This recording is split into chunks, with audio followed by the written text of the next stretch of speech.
Hello, hello, hello, hello. Let me know in the chat if you can hear me. I was having some difficulties getting it to go live, so I'm not sure if this is working, so let me know.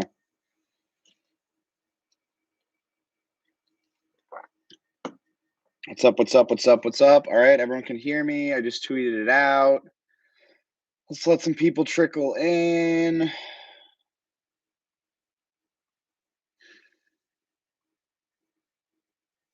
I am in the Chargers studio room right now. Got the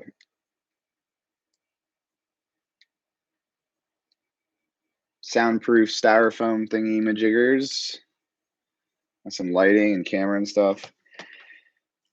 Jeff Miller is outside toiling away on his draft content. I don't want to disrupt him, so we have locked ourselves in the room over here. All right. We are drinking the same beer that we were drinking on Thursday night. Brought one down here to the facility so that we could end this draft properly. Stone Brewing Hazy IPA. It's actually pretty delicious. Cheers to another draft weekend. My third draft weekend covering the Chargers, and the first time I've actually ever been able to come to the facility and cover it here and do our press conferences in person. Just pretty cool. 2020, obviously, we're completely at home because of the pandemic. Last year, we were still covering it from home. So this is my first time actually doing it in person, which is pretty crazy. So, yeah, the final draft haul for the Chargers, Zion Johnson in the first round at pick 17. JT Woods, safety out of Baylor at pick 79. That was the only day 2 pick. Day 3, obviously today, in the 4th round at pick 123. Isaiah Spiller, running back out of Texas A&M. At pick 160 in the 5th round, Otino Agbania, defensive lineman out of UCLA, who we had mocked to the Chargers in that spot in our 3.0. So feather in the cap for that one. And then at pick, what was it, 195 in the 6th round, Jamari Sailor. Am I getting that right? Salyer. Jamari Salyer. I'm sorry, I'm tired. It's been a long weekend. Offensive lineman out of Georgia, Jamari Salyer, who was 80th overall on Arif Hassan's consensus big board, which compiles 80 different big boards from forecasters and from draft experts. So really outstanding value there. Guys played all 5 positions. I'll go through each of the picks and say what I think about them. And then at 214, the second 6th round pick, the comp pick, they took Jasir Taylor, cornerback out of Wake Forest. At 236 in the 7th round, they took Dean Leonard, cornerback out of Ole Miss. And with the 260th pick, their last pick of the draft in the 7th round, they took Xander Horvath, fullback out of Purdue. So that's the haul. It is 1, 2, 3, 4, 5, 6, 7, 8 players. They traded 2 7ths today to the Bears to actually get the 6th round pick that they traded in the Khalil Mack trade back. So they get their own 6th round pick next year back. So they traded those 2 picks, and then obviously the 2nd round pick in the Khalil Mack trade. So it comes out to 8 players added to the roster today. We've talked at length about Zion Johnson and about JT Woods already in the previous streams. You can go check that out if you want sort of a deep dive into that. Obviously, if you guys still have questions about that, I can jump into that. We said all along the Chargers were going to take a running back. That was pretty obvious. I didn't think it was going to happen until day 3 from a value standpoint, and it did not happen until day 3. They end up taking Isaiah Spiller in the 4th round. He had a fourth round grade from Dane Brugler, third best running back on Dane Brugler's big board. Seems like a fantastic compliment to Austin Eckler. Caught a bunch of balls at Texas A&M, was a 3-down running back in Jimbo Fisher's offense. Highly productive. He's big, over 6 foot, 218 pounds. He's physical. He's a north-south runner. Not necessarily, explosive or not necessarily, a long speed running back. He ran a 4.61, but he did have some big plays in college. But seems like a really good compliment to Eckler in the sense that he's bigger, runs with some physicality, and then also can do some of the pass catching stuff. Now, the pass protection is a bit of an issue with him, as Tom Telesco told us, about an hour ago, any running back that you're taking out of college is going to need some improvement in pass protection. So we'll see. Throw him into the mix with Joshua Kelly and Larry Roundtree, and those three are going to duke it out in training camp to see who's going to be the number 2 option behind Austin Eckler. This is the option they decided to go with. Brandon Staley said at the owners' meetings that it's a young man's position, and he has a point there. So they bring in a guy who is only 20 years old and was highly productive in the in the best conference in college football. He'll turn 21 sometime this summer. Just talking about his production, he had 2 straight 1,000-yard seasons. I mean, he went 946 his freshman year on 174 carries, 1,036 last year on 188 carries, and then 1,011 this year on 179 carries. Averaged 5.5 yards per carry in his career, 25 touchdowns, 74 catches for almost 600 yards, and a score, averaged 8 yards per catch. So you're talking about a guy that did it against, NFL caliber talent in the SEC. And they ended up using, a pretty valuable pick to try and solve that running back 2 position behind Eckler, which was a missing piece of this offense last year. Moving on to the 5th round, Otino Agbania, just a mammoth human being, 330 pounds, 6'4", 34.5-inch arms. Just a guy that can eat blocks on the interior. He has that type of upper body strength. He has that type of explosiveness, that physicality. He was an accomplished shot putter and actually, competed in the shot put at UCLA in the Pac-12. And it's interesting because a lot of trench guys in the NFL have that sort of background. I asked Agbania about it today, and he said, it's a lot of it is just the explosiveness of needing to, explode through to either throw a discus or throw a shot put. And then also the rotational part of it, which is really important to, gaining leverage there in the trenches. But, you talk about bringing in players that fits Brandon Staley's scheme. From a run defense perspective, they have 3 brand new players that are much different than what they had previously. Long, big guys that can take on double teams and eat blocks and give, the linebackers an opportunity to go shoot gaps and make plays. That's sort of what they were missing last year. So this to me really completes the defensive line overhaul. And, like I was saying, heading into the draft, this does now allow Jerry Tillery to sink into that role that we were talking about, which is more of a pass rusher, more of a guy that comes on the field in 2nd and long, 3rd downs, and can just pin his ears back and get after the quarterback, which he does pretty well. He has some juice in that area. He has some value in that area. But on early downs, you can throw a 5-man front now with Sebastian Joseph Day, Austin Johnson, Otino Agbania, Khalil Mack, Joey Bosa, some big bodies in there, and you would expect the run defense to improve as a result. They also have Christian Covington there. This group feels done. And then they obviously have depth pieces there from last year. Braden Fajoko is a guy that played well when he got an opportunity to get on the field. Joe Gaziano. So you feel like the depth is there now, the size, the length, the stuff that Brandon Staley is looking for from his interior defensive lineman. It's all there, and it's a testament to this whole organization for sort of completing that overhaul, in one off season. And then we go to Jamari Salyer. I don't keep botching this name. Salyer. Jamari Salyer. This is a guy that was a 2nd round grade from Dane Brugler. It's the starting left tackle for the national champion Georgia Bulldogs. And played well against Aiden Hutchinson. You can go find clips of that tape.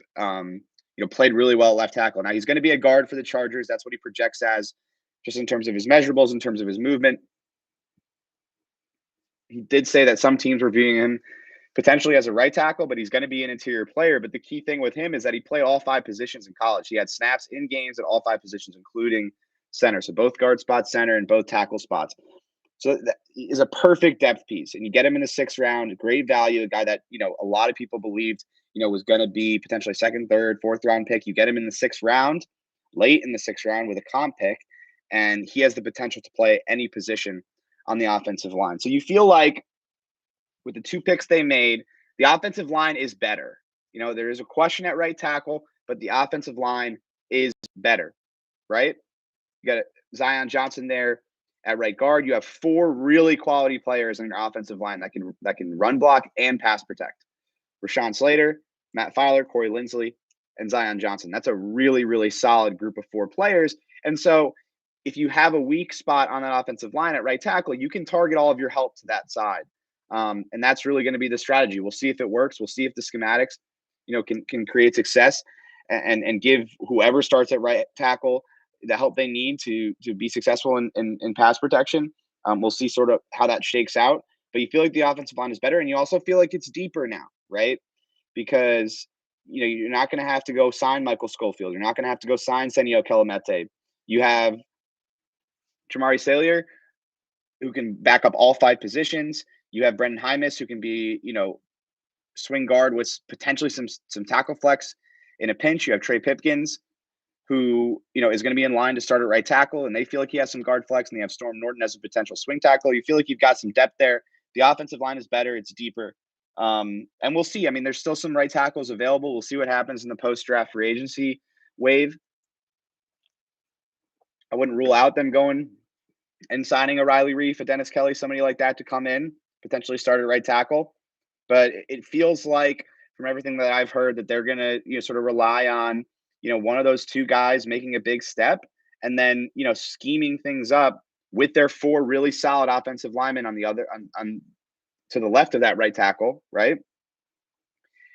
Scheming things up to help that right side in pass protection. And that's going to be the plan, because how the board fell, they didn't really feel like they could get a tackle. They didn't like Trevor Penning. Clearly, they obviously went with Zion Johnson instead. And Brandon Staley said pretty explicitly that he felt like having a really stout interior trio was more important than having a good tackle on the right side, because he feels like he can neutralize edge rushers with scheme, which is effectively chip blocks from running backs, chip blocks from tight ends, slides, double teams, all of those kinds of things. I'm relatively surprised the Chargers didn't take a corner earlier. They get 2 of them, and Jasir Taylor and Dean Leonard. Similar in the sense that both really good athletes. Taylor ran a 4.46. Leonard ran a 4.37. Leonard grew up in Calgary, Alberta, went to University of Calgary, played there for 3 years in Canada before transferring to Ole Miss. They feel like both guys can play inside and outside. Taylor was a 2-time captain at Wake Forest, one of the Chargers scouts, played quarterback at Wake Forest, and there was that connection there. So they felt like they knew the player really well. They felt like he had, high character, high football character, and then, has NFL speed. His 2021 tape wasn't as good as his 2020 tape, which Dane wrote about in his draft guide. He gave 5 touchdowns, 9 penalties. It was a little bit uneven this past season.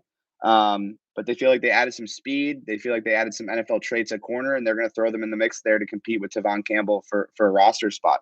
And I think the thought process here and the logic is that they now have a ton of guys that can defend the slot. Obviously, Asante can defend the slot, but obviously, and Derwin as well can defend the slot. But Nas Adderley can defend the slot. Mark Webb can defend the slot. JT Woods can also defend the slot. So they feel like they have a lot of guys there that they feel comfortable defending the slot, and that gives them some flexibility in terms of what they do at corner. So, if Mark Webb is defending the slot, then Michael Davis doesn't have to come on the field because it's going to be J.C. Jackson and Asante on the outside. If any of those guys are defending the slot, any of those safeties, JT Woods, Derwin, Nas, Mark Webb, if those guys are in the slot, you don't have to bring Michael Davis in the field. That does change the calculus with the depth a little bit. I still think they're lacking in depth. They're really relying on a 6th and a 7th round pick to come in and show something in training camp. We'll see if that happens. There are some corners left on the market. Do they make a play for a veteran? Potentially. I don't really see it. It feels like Brandon Staley is pretty comfortable with where he's at in his defensive back room. Personally, I would have preferred taking a corner over safety, but they really are adamant on having that type of back end range and ball production, so that they can move Derwin around without exposing themselves back there. Because I think we saw a lot of that last year, whether it was Logie Gilman back there, whether it was Trey Marshall back there. When they moved Derwin around, they became exposed in the deep part of the field. And so that's what JT Woods brings. I was a little bit surprised they took a safety that high. I would have gone with the corner instead, but I'm not running the organization. I'm just here commenting on it. And then with Xander Horvath, they let Steven Anderson go. So they don't really have a guy who can block as a fullback. And at that position, you need a guy who can block as a fullback, have some pass catching juice, and then can also be a major contributor on special teams, because Steven Anderson was obviously a big contributor on special teams. That's what that role is on the roster. And so that's what they think Xander Horvath can be. He's a fantastic athlete, ran a 4.61, linebacker size.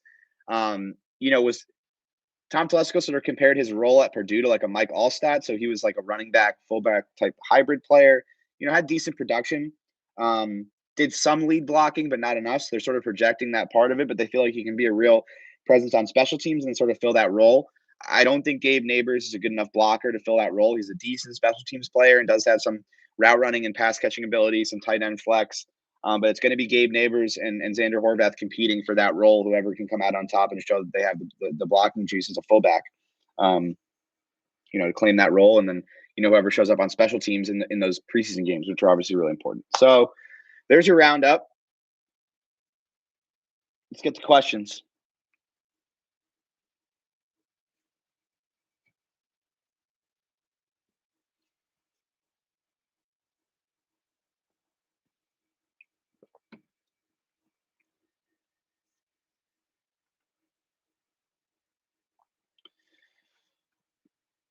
Okay, weakest position group after the draft. Top end, there really isn't a weakness on the roster. In terms of the top of the depth chart, there really isn't a weakness on the roster. It's probably linebacker, but like we've talked about and I've written about, linebacker isn't necessarily a super valuable position in this defense, and I expect Brandon Staley to be playing a lot more five-man fronts in nickel packages this year, which would mean only one linebacker on the field, 5-1 front. So I don't think it'll be that important. That's probably the weakest position group if we're taking into account, top to bottom.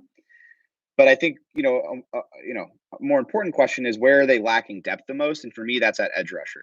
Khalil Mack is 31. Joey Bosa has an injury history and, more importantly, a concussion history. We had those 2 concussions 2 years ago, and that worries me. And I'm not saying like that Joey Bosa's not going to play 17 games this season. I think it's unlikely that he does, because he hasn't played a full season since 2018, I think.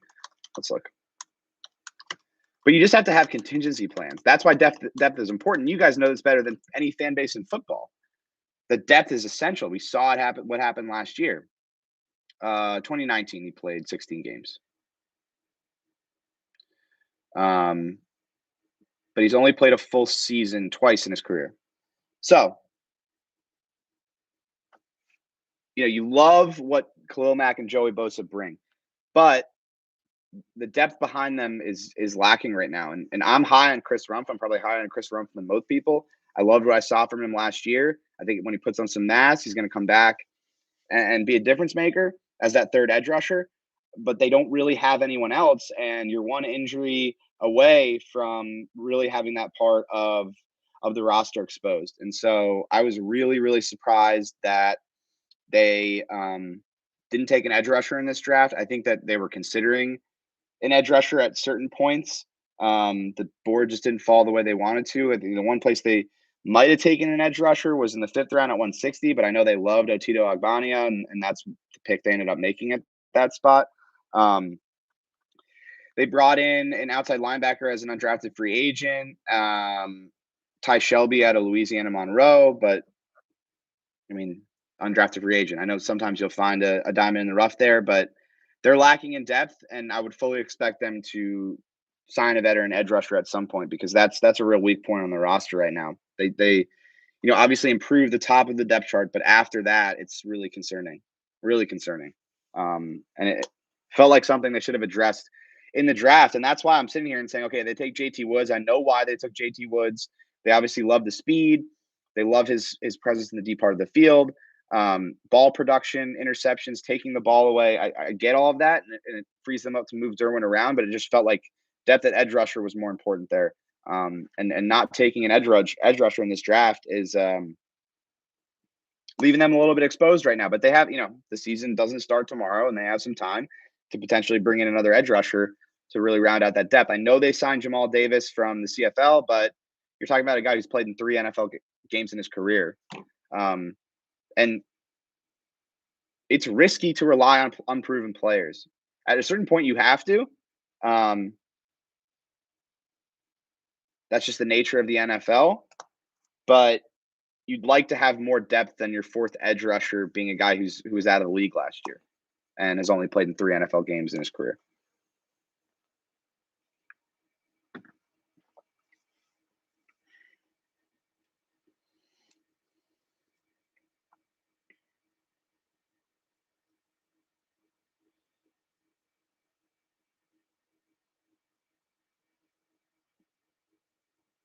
Isn't any draft pick an unproven player? Sure. But this is a guy that, you've scouted, you spent capital on. Not a guy who was an undrafted free agent, who's bounced around to 6 different practice squads. None of those teams wanted to keep him, was out of the league. That's what I'm saying. Like, eventually you're going to have to rely on an unproven player. But to me, the more, opportunities you have, the more swings at bat that you have on a player is better. So, like, right now they have 5 edge rushers, period, on the whole roster. Joey Bosa, Khalil Mack, Chris Rumph, Jamal Davis, and then Emeka Egbule. Adding more there to at least have some competition in camp, that makes sense to me. So I think you're going to see that happen at some point before training camp. They just need some more depth there. I think there's a difference between a 3rd-round prospect and a guy who was in the CFL last season, just from a talent standpoint.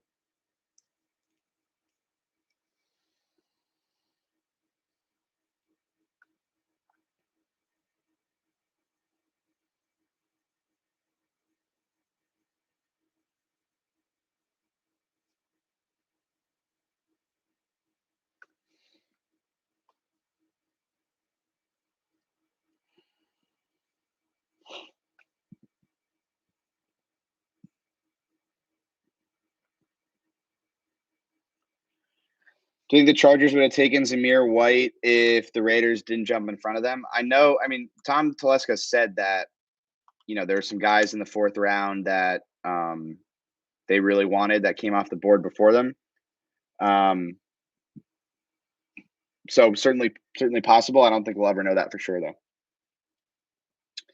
Trevin Bradford is one of the undrafted free agents they signed. He's a 4.52 guy. I think he's 5'9", a little under 5'10", so probably more of a slot guy. Definitely not a long speed guy. Favorite pick of the draft, probably Zion Johnson. Anybody who's been reading me and watching these streams knows that I've been banging the table for this team and this organization to invest in the offensive line pretty much since I arrived here, in 2019. And, I think it should be really encouraging for you guys that you're seeing that type of investment in the offensive line. Like, if I was running an organization, I would spend every 1st-round pick on an offensive lineman. Like, every year. I would just take my 1st or 2nd round pick every year would be an offensive lineman. Just talent. Because guess what? The best teams in the league have the best offensive lines. Best offenses in the league. That's how you win football games consistently, is having a great offensive line. So the fact that they're investing, it took Rashawn last year. They're taking a plug and play guard at 17. I think it shows the vision of the franchise, and I think Brandon Staley's had a big influence on that. Someone keeps asking about 3 quarterbacks on the roster. It's way too early to tell. I don't know why you keep Easton Stick this long and then cut him. And I don't really think having 3 quarterbacks on the roster has really had any influence on how good the team has been. Any reason why Salyer fell? Um, Tom Telesco didn't give a reason, but he basically said that, you know, your draft position is indicative of your worth to the league. There are 32 teams in the league, so when you fall for a reason. At the same time, plenty of teams have passed on players that became really good, like Trey Smith last year with the Chiefs. So, two sides to that coin. Can Salyer play right tackle? He can, but they're not going to play him there. They view him as a guard right now.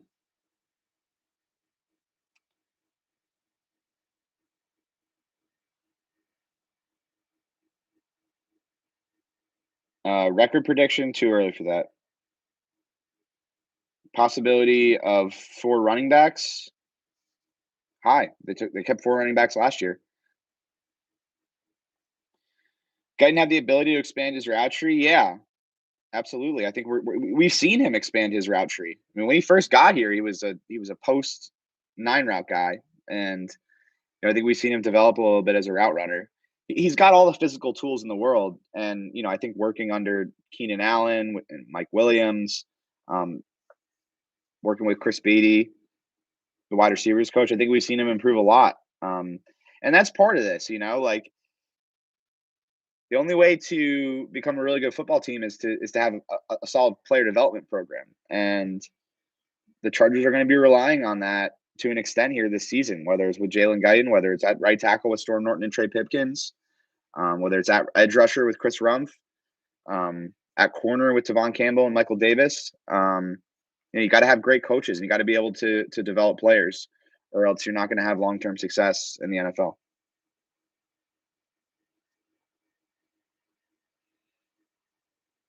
Melvin Ingram as a rotational edge, I highly doubt that. Drafted a ton of young dudes. Zion Johnson was at the Senior Bowl. JT Woods, I believe, was at the Senior Bowl. Let's see. I'm like 99% sure he was at the Senior Bowl. Yep, he was at the Senior Bowl. Agbania was at the Senior Bowl. And then Jamari Salyer was a senior. Jasir Taylor was a senior.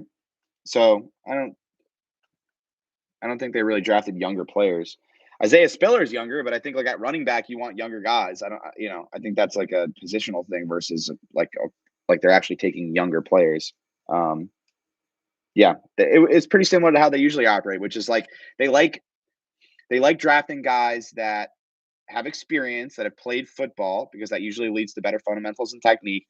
And then they like to have a really thorough evaluation of players. And the guys that you can have the most thorough evaluation on are the guys that have a ton of tape, which are guys that have played, seniors. And then the guys that go through the All-Star game program, whether it's, the Senior Bowl, the East-West Shrine game, those are seniors. And so you end up having the most thorough evaluation on those guys. And then those guys generally, right, this is generalization, but those guys also tend to be, more mature. And the Chargers like those type of players, guys that with high character that are going to come in and be professionals, that know how to be professionals. Favorite day 3 pick, I gotta go with Agbania. Just makes a ton of sense, and I think Brandon Staley brought up a good point that like a guy like that, 330, 6'4", he's not going to fit into every scheme, but the Chargers want big, long defensive lineman that can eat blocks, and that's what he does well. So I think they stayed patient. They didn't overdraft him.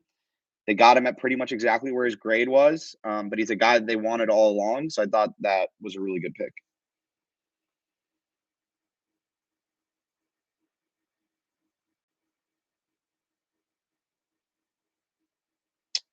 Opinion of the defensive line now? Yeah, I think I said this earlier, but I think they've completed this overhaul and they deserve a lot of credit. I think they have a bunch of players in here that fit what Brandon Staley's trying to do, and I think most importantly, Jerry Tillery can take on the role that suits him best, which is being more of that pass rushing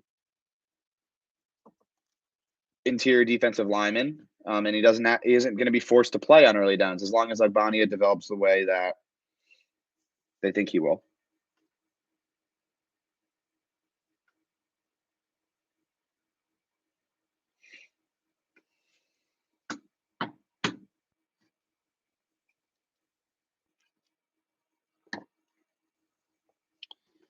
Am I trying to get monetized by YouTube? I don't have enough people watching this to get monetized by the YouTube. So tell your friends. Come join the podcast.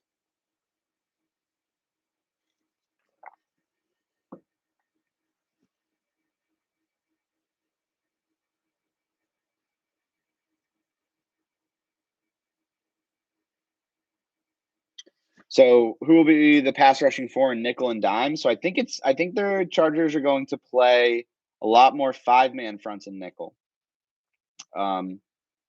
So if they go to a nickel package on with a 5-man front on a potential passing down, you're looking at Joey Bosa. You're looking at Joseph Day, Austin Johnson, and Tillery, and then Khalil Mack. And then presumably, if they go to a dime package with one linebacker, Austin Johnson would probably be the guy to come out. So it'd be Joseph Day, Tillery, Mack, Bosa. That'd be my guess. But we'll see what happens in training camp.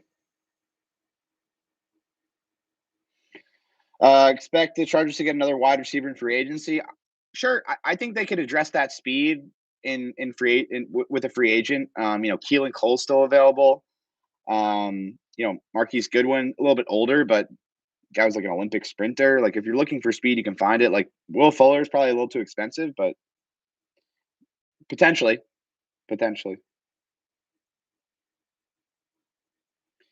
Murray at edge, no.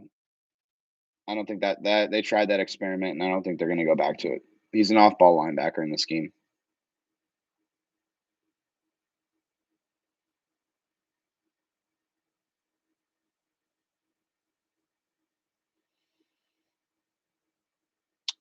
Why are the Chargers so high on Tillery when he constantly underperforms? I think his really positive moments, and there are positive moments, even against the run, where you're like, okay, this guy can do it and be an all-around interior defensive lineman in this league, and I think that's why they're high on him. He's a good pass rusher. Like I think that, I don't want to criticize. I don't think anyone should be criticizing Jerry Tillery for things that he's actually good at. He's a good pass rusher. He brings value as an interior pass rusher. He's not good against the run. And, is he living up to his draft slot as a first-round pick? No, but it's not his fault the Chargers reached for him at 28. It's about finding a role that suits him and using him correctly. So, and I think they've put themselves in a position where they can use him correctly, right? They can bring him in to rush the passer and keep him off the field in obvious rushing situations. And this draft pick today, I think, allows them to do that. They have the depth to do that. And if he's in that role, I think there's a reason to be high on him. If you're using him to his strengths, which is getting after the quarterback, he can be a real weapon as a pass rusher on the interior. I really believe that, and I've seen that out of him on tape. He's just not a 3-down player. And, at some point you have to be realistic with what you have. Despite the fact that he was a first-round pick, he's not going to be, this all-world 3-down defensive lineman. He's going to be, a quality rotational pass rushing interior lineman. And that's what he is to me. And if you can play him in that role, he provides value to your roster. Not as a 5th-year option, not at $11 million on that 5th-year option, but he can be a valuable player in that role. Oh my God. I'm beat, guys. I'm tired. This 3 days are a grind, but I do it for you all. I can barely see straight right now.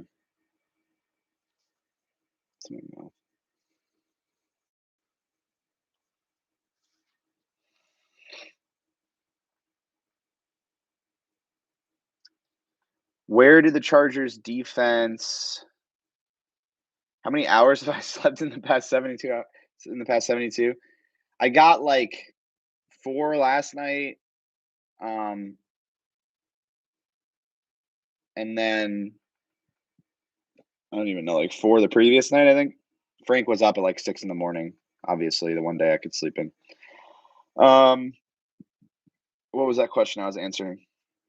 Where did the Chargers defense rank last year in terms of yards to go on 3rd down and 4th down? I'm guessing that's, yeah. So they were in a lot of 3rd and shorts. I think they averaged, like, if I'm remembering correctly, it was like 6.2 yards per 3rd down. Yeah, so it's all related. Football's all interconnected. So if you stop the run, you get to more 3rd and longs. You get to more 3rd and longs, you can get to your exotic blitzes. Your pass rushers can pin their ears back and get after the quarterback. So it's all related.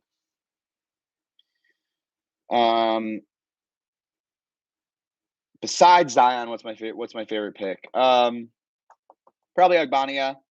I really like that pick. And then I feel like they got good value with Isaiah Spiller. Like, running backs still matter.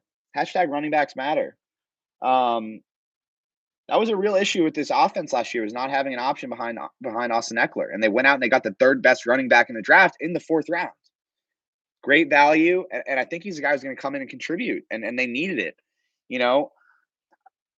Some of these picks didn't address specific needs. I love picks that really address specific needs. So that's why the Zion Johnson pick, that addresses a need. You have a hole at right guard. You add talent to your offensive line. Boom. Need filled. Isaiah Spiller, running back 2, need filled. Boom. Otino Agbania, you need another defensive lineman that can stuff the run. Boom. Need filled. So, like, I like those 3 picks because of that. Least favorite pick, I don't know if I would phrase it that way. I think JT Woods is going to be good. This is similar to, like, the Josh Palmer pick last year, right? Like, I thought Josh Palmer was going to be good based on his skill set, and he is going to be good. But in that spot, I would have gone a different direction, probably taking an offensive guard instead of a wide receiver. And it's similar with JT Woods. Love the skill set. I think he's going to make a lot of sense in the defense. I get the logic for why they picked him, so they can move Derwin around. But in that spot, felt like there were other needs they could have addressed. Particularly edge rusher. That's the one thing. Like, I think it's a fine draft. But that's, like, the one thing that I can't shake is, like, okay, what's like the edge rushing depth is a real concern, and it felt like that was the spot that they could have solved it. And if you think about it, you take an edge rusher there, and you go and you find a safety later in the draft, either in the 6th round or later in those last 2 rounds. If you go with Zion Johnson, edge rusher, running back, hey, come here, come say hi to the people. Come say hi to the people. Come on, come say hi. That's Chargers PR legend Danny Marcano, camera shy. Yeah, so if you go Zion Johnson, right, edge rusher, and then Isaiah Spiller, and then Otito Agbania with your first 4 picks, right? Need with your first 4 picks. And that, to me, like, and I know that that's not how Tom Telesco likes to run the draft. He's not drafting for need after the 1st round, blah, blah, blah. I get it. It's the way that he does the draft. It's the way he approaches it, and I get it. But at some point, you got to draft for needs. Like, you have holes on the roster. You got to, like, I know he's just saying that publicly, but that, to me, is, like, not a good way of going about it. Best player available is a myth. Every team has needs, and you are drafting for needs. Maybe not specifically like we need a corner in round 2, but you're like, we need a corner. Like, let's look for one at some point. So, least favorite is, like, a little strong, because I do think he's going to be a quality player. Like, I do think he's going to contribute. I just, from a position standpoint, need standpoint, I think if they went edge rusher there, it would have made a lot more sense to me. So, similar to the Josh Palmer pick last year.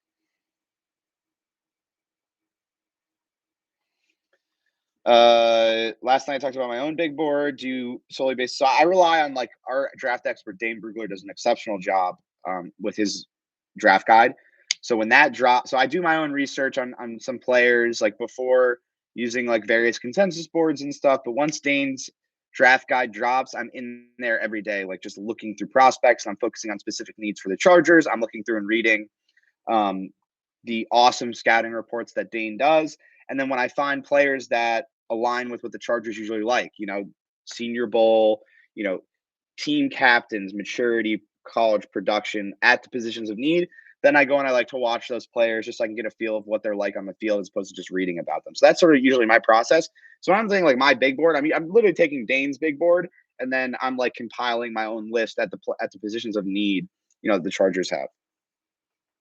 And then sometimes I'm a little bit off, right? Like I said this in my live room before, like I didn't feel like safety was going to be a really pressing need for the Chargers. I knew that they could use some depth behind Nazat early in terms of a deep field guy. I knew that Alohi Gilman and Mark Webb were better closer to the line of scrimmage, right? But it felt like other needs to me, for me, like just looking at the roster, that there were other needs that were more important, and that wasn't necessarily aligned with how the Chargers really viewed things, particularly Brandon Staley.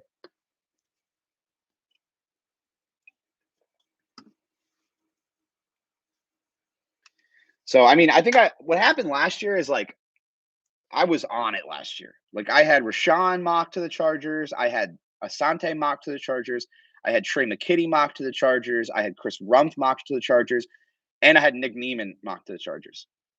And now I like came into this draft being like, I can do that every year. Not gonna happen. It's hard. It's really hard. So I mean, I think the first round, just assessing my process here. I think the first round, I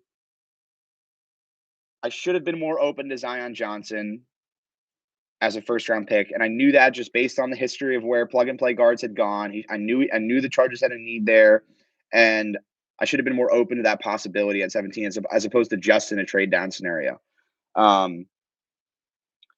Safety, I already went over. I didn't think it was as big of a need, but obviously Brandon Staley felt like he needed that deep field safety presence. And after he's explained the pick, I understand where they were coming from there. Isaiah Spiller, I mean, I was all over, running back on day 3, so I feel pretty good about that. Otino Agbania, I had nailed down to the pick, so I like that one. And then once you get to the end of the draft, it's just you're throwing darts at a wall for traitsy corners, traitsy edge rushers, versatile offensive linemen that have fallen. So that really depends on how the board shakes out. And then, random traitsy corners that the team likes. There's, hundreds of those out there. And so, those are hard to pin down. Gregory Jr. was my traitsy corner that I loved.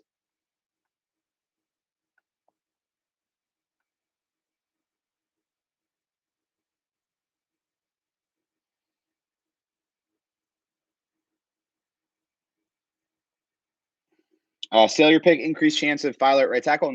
No pick that late is going to really influence the starting lineup.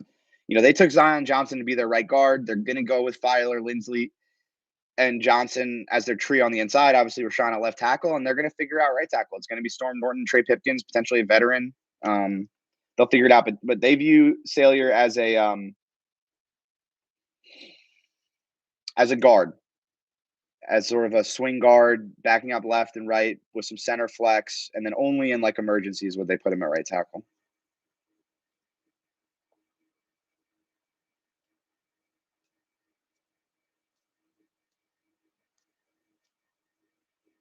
Yeah. Juan Ruiz is all over it. Pipkins and McKitty are right tackle. That's facts. Hit it on the nose. Norton and McKitty or Pipkins and McKitty. That's the right tackle. The two players together.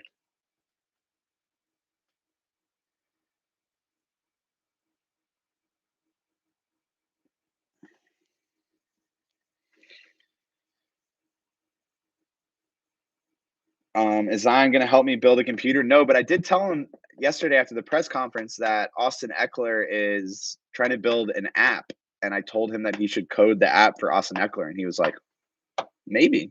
So we'll see if that happens. I'll update you guys on that.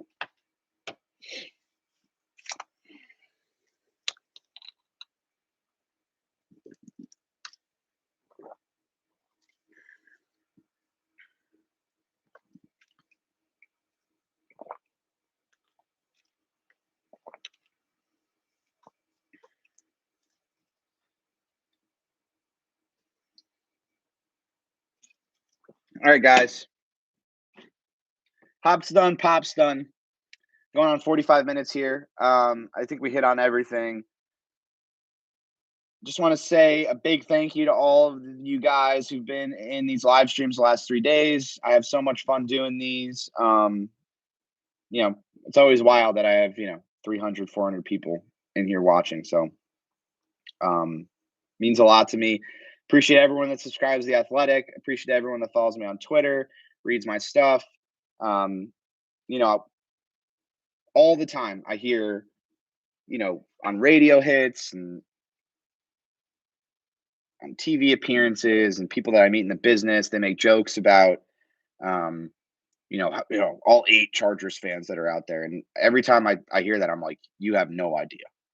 Like, spend one day on my Twitter, spend one day doing a live stream with me, and you'll see like how passionate these fans are and how many of them there are. Like, it's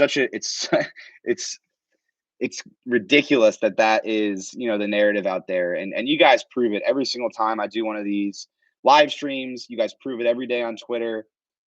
Your passion, for your team, like, makes me want to work harder for you guys, to bring you guys the best content possible. And every time I hear that from somebody that doesn't spend any time around this team, I make sure to correct them. Like, you have no idea what you're talking about. And you guys have a lot to be excited for. This roster is looking really good, despite some of the critiques I have of the draft. It's pretty damn close to being a playoff team and a potential Super Bowl contender if they can make a couple more moves. But my main point is that I just appreciate you guys. I really do. We'll do this again soon. Stay plugged into my Twitter because I'm gonna have content coming for you. I've got a wrap up of the draft. Biggest surprise, biggest question mark, best pick, all of that kind of stuff. I've got a updated depth chart coming for you on Monday. But for now, I'm gonna log off here. I'm gonna drive home. Going to relax and get some sleep. But starting on Monday, we'll be back with an updated depth chart. I'm going on a quick vacation next week, but then rookie mini camp that second weekend of May. So we're back into it. I love all you guys, and I really, really, really, really, really, really, really, really, really, really, really, really, really, really, really appreciate you. Thanks to everyone for joining. We'll talk soon. Peace out.